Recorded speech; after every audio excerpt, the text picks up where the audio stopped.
La ilaha illallah Muhammadur Rasulullah.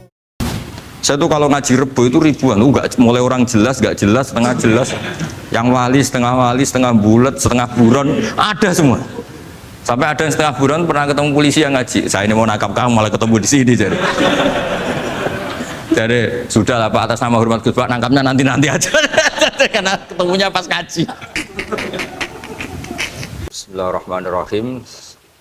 Pertemuan kemarin kita nerangkan tentang dabaih ya. Ya mudah ya, tentang dabaih.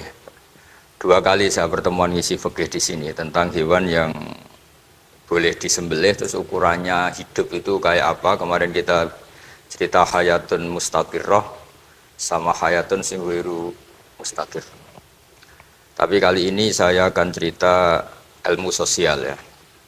Kita sebagai umat Islam di Indonesia yang kita semua ahli sunnah wal jamaah mewajibkan amar ma'ruf nahi mungkar. Tapi saya mau cerita sedikit tentang fatwa Imam Ghazali dalam kitab Ihya, dan ini saya bukukan ketika 100 harinya Kiai Haji Maimun Zubair ketika saya diminta ngisi ceramah di acara 100 harinya Mbah Maimun Zubair, guru kita semua.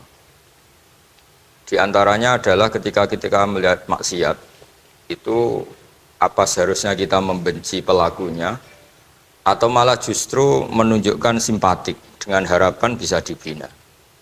Ini halaman 20 ya, kalau di buku ini halaman 20. Sudah ketemu ya halaman 20. Di Ihya aslinya di kitab saya juz 2 halaman 225. Kemudian ada Ihya Darul Fiqh ini milik Pak Mustaqim, tadi tak cek halaman 29. Jadi supaya kita amar ma'ruf nahi mungkar itu pakai ukuran yang dipakai ulama. Ya kalau di buku ini halaman 20. Ya kalau di buku ini halaman berapa? 20. Saya beri mukaddimah ya, misalnya gini, ada orang mabuk di jalan. Itu dia melakukan kemungkaran, jelas mabuk. Kadang-kadang ibunya itu solihah, keluarganya soleh, ikut majelis taklim. Dia mungkin tersiksa karena keluarganya mabuk. Atau mereka keluarga tersiksa anaknya mabuk. Tapi tersiksanya hanya mabuk saja, tapi gara-gara kamu nahi mungkar secara serampangan, kamu tegur, malah dosanya bunuh Anda. Ini namanya apa? Nahi mungkar sing yu'addi ila ma huwa akbahu minhu atau angkaru minhu atau syarrun minhu. Kamu nahi mungkar tapi tanpa perhitungan sehingga melahirkan mungkar yang lebih dahsyat, yaitu pembunuhan. Nah, di antara syarat kewajibannya nahi mungkar itu aturannya jangan yu'addi ila mungkarin sing akbaha minhu atau syarrun minhu, jangan sampai mendatangkan kemungkaran yang lebih apa? Buruk. Ketika keluarganya dengar anaknya mabuk mungkin masih bisa mentoleransi, tapi kalau dengar bunuh kiai atau bunuh orang yang sangat dihormati karena ditegur lebih tersiksa. Begitu juga misalnya ada orang yang sering datang ke masjid itu berjamaah sholat, tapi pakaiannya masih agak-agak gimana gitu. Cara papa ngerti ya agak gimana gitu. Dan ternyata kalau ditegur malah nggak sholat. Nah ini kan kita punya perhitungan ya. Kalau ditegur nggak sholat, kalau dibiarin tetap sholat, mendingan nggak negur. Asal di hati kamu, jangan-jangan nanti nggak ada pemandangan kalau ditegur lah, itu yang mulai masalah kan. Tapi sebetulnya itu mulai masalah, itu hadun nafsi. Kalau perhitungannya gitu hadun nafsi. Tapi kalau perhitungannya selama masih islami, dengan perhitungan-perhitungan haqqullah wa rasulih, insya Allah itu ditoleransi. Nah, di antara makalah yang ini contoh ini untuk anak-anak BG, untuk PSG, tak warai caranya jadi wong alim ini jujur saja, enggak niat sombong.